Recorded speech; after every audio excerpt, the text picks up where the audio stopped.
Liam noticed it while brushing his teeth. A flicker, nothing more. He turned his head to rinse, and his reflection followed. Just a little too late. Half a second, maybe less. He paused, frowning at the mirror. Moved his hand slowly. The reflection followed again, off by a beat. It was probably just his eyes. Maybe sleep deprivation, maybe a trick of the light. But the next morning, it happened again. He raised his eyebrows. His reflection did the same. Late. He blinked once, the mirror blinked twice. By the third day, Liam stood still in front of the mirror for 10 minutes, trying not to move. When he scratched his neck, the reflection hesitated, then scratched the wrong side. A cold wave crawled up his back. He told himself it was stress, overthinking, or maybe the mirror was warped. He even looked up mirror delay illusions online, hoping for a rational explanation. But nothing explained what happened that night. As he walked past the hallway mirror in the dark, he glanced to the side, just a glance, and caught the reflection already staring at him, smiling. He hadn't smiled. He hadn't even looked directly. And as he turned away, heart pounding, the reflection didn't move. It just kept smiling long after he was gone. Liam avoided mirrors the next morning. He dressed in the dark, brushed his teeth in the kitchen sink, and used his phone screen to fix his hair. Still, he couldn't stop thinking about it. That awful grin in the hallway mirror held far too long. By afternoon, curiosity pulled him back. He stood in front of the bathroom mirror, heart thudding.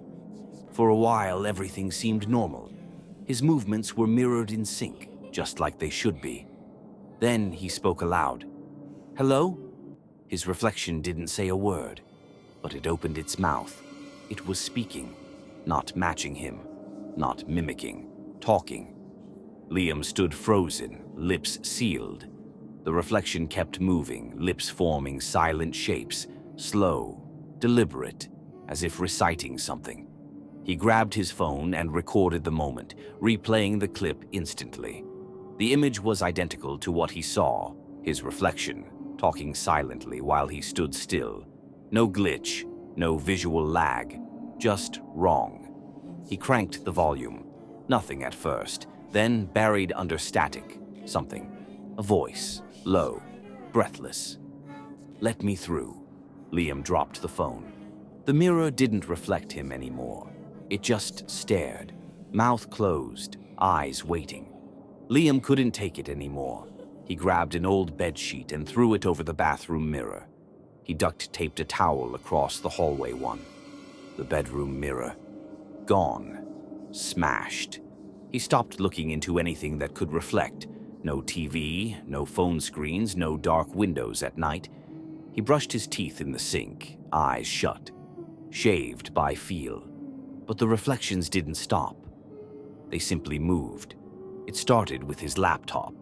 Powered off, screen black, yet it showed a faint, foggy image of him standing, even when he was sitting. Then his phone screen lit up, though it hadn't been touched. The front-facing camera flickered on, and for a split second, he saw it again. His face, smiling, mouthing words. He dropped the phone and backed away. But now even the back of a spoon, the shine on a doorknob, they all caught glimpses. His reflection always a little too still, always watching. That night he woke to cold air seeping through the door. The bathroom mirror he'd covered was uncovered again, and fogged, as if something on the other side had exhaled. Across the glass, 5 words were traced in streaks of moisture. "I'm almost there, Liam." Liam stood in front of the mirror he swore he'd covered. The sheet was gone. He didn't remember removing it, but there it was, his reflection. This time it didn't move at all. It didn't even blink. He forced a smile just to test it. The reflection stayed frozen. Then suddenly, violently, it opened its mouth and screamed. Liam heard nothing with his ears, but his skull vibrated, his knees buckled, his nose bled. It wasn't sound, it was something deeper, something inside him. He staggered back. The reflection didn't stop. It stood there, mouth wide, face distorted in agony or joy. Then it stopped mid-scream, and it began to laugh. Not loud, not shrill. A soundless laugh that felt like pressure behind his eyes, like a thought he didn't have, like someone else's joy wearing his face. Then it mouthed 2 words, "Wake up." Liam blinked. He was suddenly back in bed, sheets soaked, ears ringing. But something was off.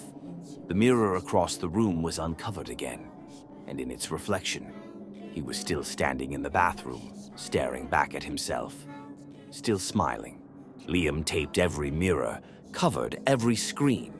He even turned his phone off permanently and threw it in a drawer. But the feeling didn't leave. He could sense it now. The thing in the mirror. It wasn't copying him anymore. It was watching, waiting.